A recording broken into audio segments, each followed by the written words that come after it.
বৃহস্পতিবার হতে horticulture society of ত্রিপুরার উদ্যোগে রাজধানীর রবীন্দ্র কাননে বার্ষিক পুষ্প ও বাহারি পাতার প্রদর্শনী শুরু হয়েছে।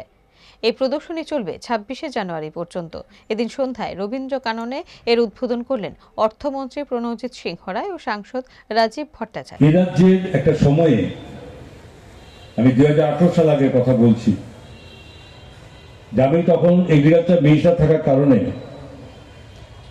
তখন একটা তথ্য আমার কাছে ছিল যে রাজ্যের মধ্যে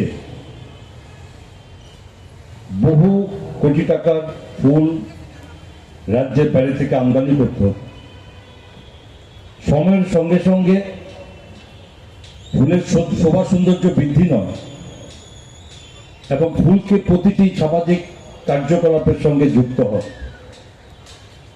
বিবাহ অনুষ্ঠান থেকে শুরু করে কোনো জন্মদিন উপলক্ষে যে কোনো জায়গাতে পূজা পার্বণে এ ফুল এখন নিত্য নৈমিত্তিক ব্যবহার হয়ে থাকে এবং তারপরে ফুলের উপরে একটা আলাদাভাবে গুরুত্ব